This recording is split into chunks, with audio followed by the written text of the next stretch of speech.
Mae Cymru'n adnabyddus fel gwlad sy'n gallu cynhyrchu porfa dda. A gyda chostau mewnbynna bellach wedi mynd trwy'r to, mae'n bwysicach nag erioed bod ni'n canolbwyntio'n holl sylw ar gynhyrchu'n glaswelltir. A dyna'n union beth sydd dan sylw yma, yn Digwyddiad Tir Glas Sioe Frenhinol Cymru yn Llysfasi.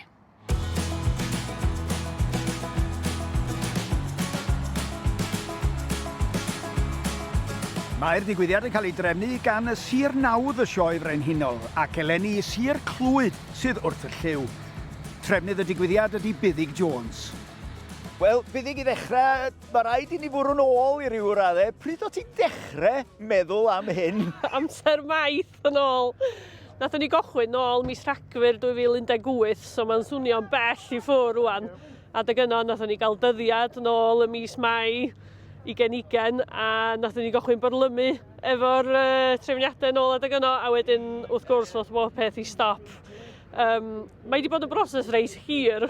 Mae hwn y trydydd dyddiad. Da ni wedi benodi pryd mae'r dyddiad yn mynd i fod. A mae'n job, really, achos diolch yn rhywbeth da chi'n gallu drefnu chydig wsnosau flaen llaw. Mae'n fisoedd a fisoedd, really, o drefnu fynd ymlaen amdano fo. Ac o ran negeseuon o heddiw, pwyslais mawr ar effaith lonrwydd mewn amaethyddiaeth dyddi yma. Be ddylai ffermwyr ganolbwyntio nhw, ac ydy o'i gael yma? Mae o, swn i feddwl, mae o fwy i bobl gael gweld. Mae'r peiriannau sy'n dod i fewn, maen nhw'n mynd yn fwy ac yn fwy bob tro. A just trio newid ffyrdd fo ffermwyr yn gallu gweld be ydy'r ffordd orau, ffordd mwy gynaliadwy iddyn nhw ffermio. A mae yna dim just peiriannau sy'n mae yna bob math o elfennau amaethyddol iddyn nhw gael gweld heddiw yma, a dwi'n gobeithio na nhw elwa rhywbeth ohono fo. Mae'r cynllunio ar gyfer y cnwd i gynaeafu yn y digwyddiad yma yn holl bwysig. Ac mae Osian Rhys Jones o gwmni Oliver Seeds wedi bod wrth galon y gwaith yma. Gath y cae yma i hadu yn 2019, mis Medi 2019, ar gyfer yr event yma yn 2020. Ond ia, nath yn ddim digwydd. Felly, mae wedi dod o dda iawn, mae wedi cario ymlaen i dyfu dda chod y blynyddoedd dwytha yma. A mae'n edrych ar ei ora wan ar hyn o bryd. Mae o'n fixture sy'n para rhyw 4 blynedd i 5 mlynedd fel rheol. Di'n mantais o'r porfeydd sy'n para fel hyn, maen nhw'n ofnadwy o vigorous, fel da ni'n dweud, a pethau fel hybrid ryglysis mae'r festaloliums sydd yn newydd wan yn y farchnad yn y blynyddoedd dwytha yma, sydd yn gwreiddio'n ddim iawn ac yn delio efo stres yn dda iawn. A mae stres hinsawdd, tywydd ac yn y blaen, priddoedd gwahanol. A'r intermediate wrth gwrs sydd yna fo hefyd, diploid a'r tetraboid yn hynny. A mae hynny roed yr bes, y trwch yn fôn y crop mewn ffordd, a'r hybrids a'r festaloliums yn tyfu yn sydyn. Ac o edrych ar y cae, o'n i'n methu gweld bod yna feillion yna fo. Hynny yw, mae o'n byw ar y gwrtaeth, felly ydy? Wel, 2019, do'n nitrogen yn drud iawn i gymaru heddiw. Oedd yn brofoclwyd i'r wralen.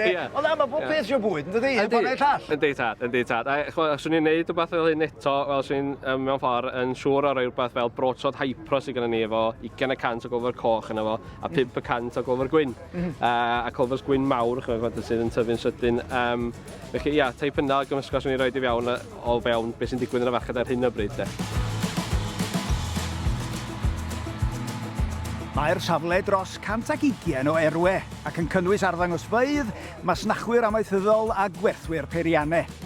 2 gwmni sy'n rhan o'r diwrnod ydy Emyr Evans a'i gwmni a Mona Tractors Company Limited.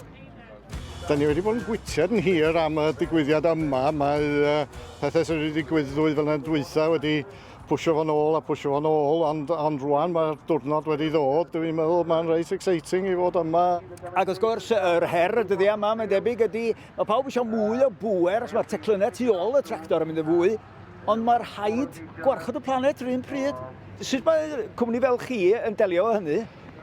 Mae tractors rwan wedi cael ei wneud yn lot lanach na be oedd yno.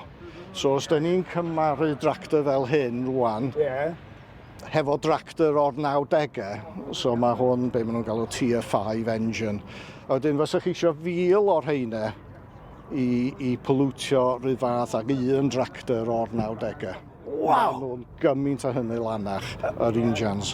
O Berwyn, pa mor bwysig ydy'r digwyddiad yma i'ch busnes chi? Bwysig iawn, mae o'n lleol. Wrth gwrs at y sioe fawr, so mae hynny'n yn bwysig iawn yn galendr y ffarmwr, a ni'n hefyd, dweud y gwir. A mae'n gyfle i ddangos y peiriannau diweddara, a wrth gwrs gweld nhw'n gweithio. Mae pawb yn licio gweld rhywbeth yn gweithio. Sut diwrnod mae wedi bod heddiw? Achos mae gennych chi gau cyfan i chi'ch hunain mewn ffordd. Oes, 9 acar o laswellt. Lot o bobl wedi bod heibio. A swn i ddweud bobl o draws Gymru gyfan, llwyddiannus iawn.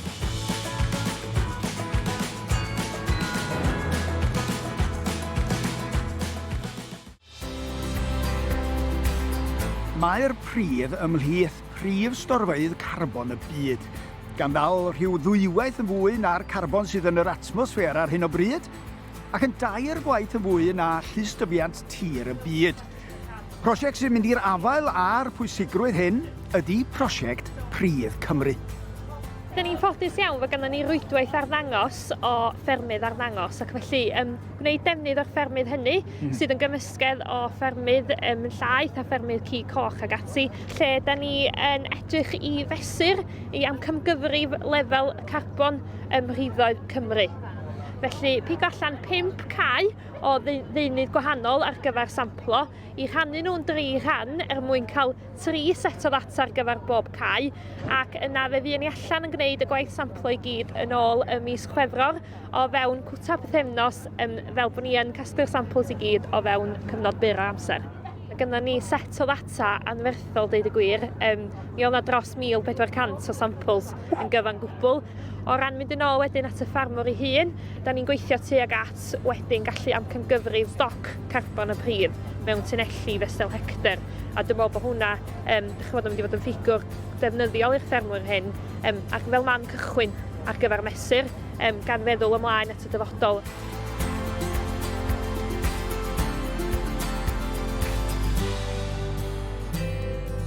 Mae Sir Clwyd fel y Sir Nawdd am eleni yn penodi'r llysgen hades ar gyfer y sioe frenhinol, a Lowri Lloyd Williams sydd wedi cael y fraint.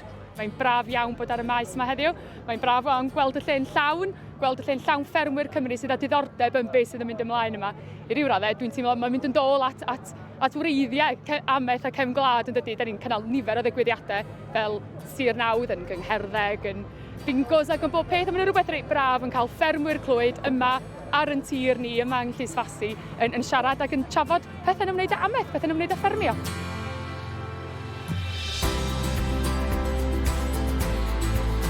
Mae hwn wedi bod yn ddiwrnod llawn amrywiaeth a'r prif bwrpas ydy codi arian i gymdeithas yn sioe amaethyddol frenhinol.